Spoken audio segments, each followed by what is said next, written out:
1 E and a 2, number 1, here we go, and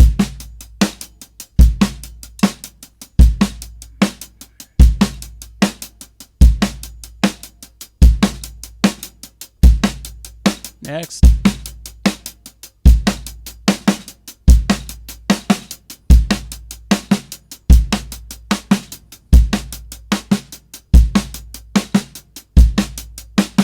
Next.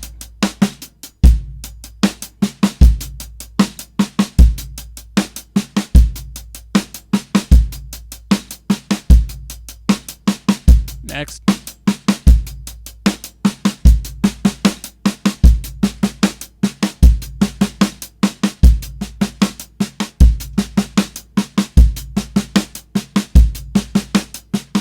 Next.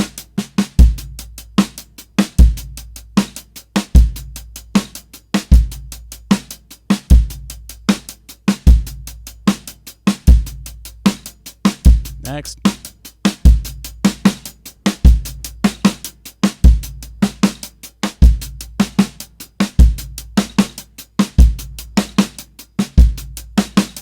Next.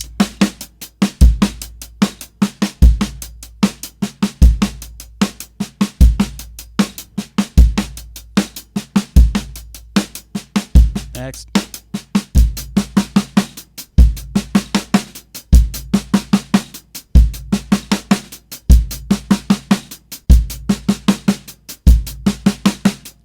Next.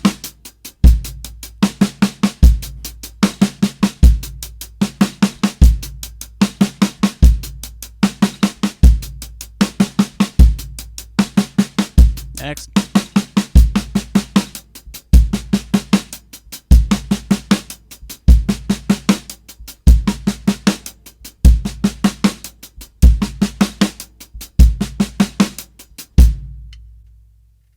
Woo, man, it is so tricky. Some of these ones are just really tough.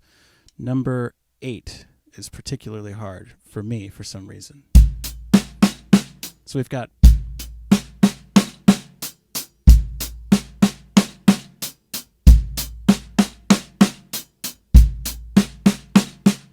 really hard. What's also tough, there's a typo I see here on number 5 and number 6. So if you got the book, sorry about that. But what's really tough about number 5 and 6 is these sweeps. So we've got a double split between hi-hat and snare. And between the left. Woo, that's tricky. So number 6, we've got paradiddle, paradiddle. So you've got right, left, right, right, left, right, left, left. So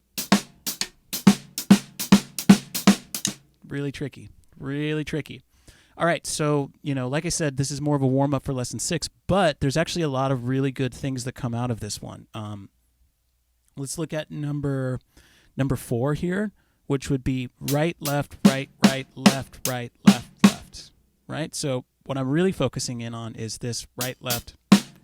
That first double or that first diddle, that's a really good thing to open up to start moving around. So I'm going to get rid of the double on the left with the snare. Just keep that right one. So we've got.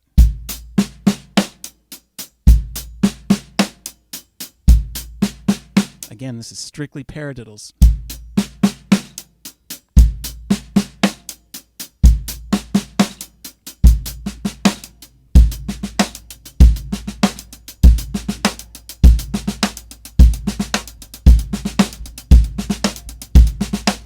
Okay, now start to move it around. So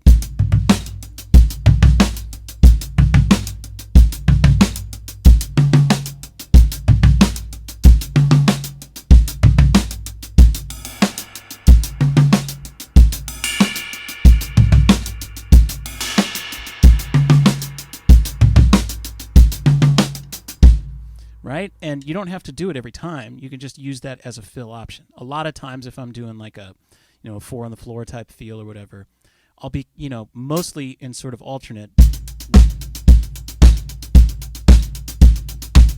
And then when I want to spice it up, maybe like 4th bar, 8th bar, something, I'll use that as a fill. So I'll do at the end of 4. So 1, 2, 3. Here we go.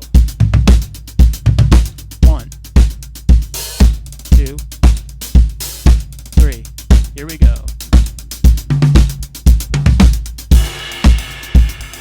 2, 3.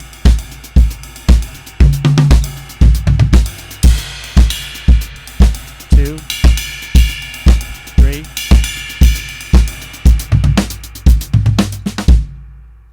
See what I'm saying? It's just like a cool little... It's just like a little, like a microfill or whatever you want to call it, right? So that is lesson 5 of Paradiddle Power. I don't want to do it faster. It's really hard. But you should practice it.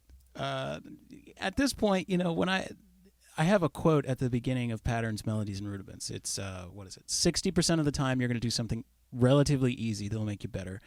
20% of the time you're going to do something really hard that once you master, it'll make you better. 10% of the time you're going to do something impossible that you'll never be able to get, move on. And 10% of the time you're going to do something amazing that you love, that you want to play all the time. That is your musical voice speaking to you. That is your tastes, like, making themselves known. And for me, my tastes really like this.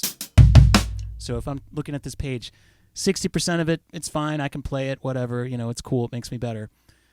And the rest is sort of like, you know, maybe throw it away, maybe use it. And then 10% of it is really great stuff. And that's just what I like. Like I said, that's your musical taste speaking to you. So you should write that down. Add it to your internal vocabulary.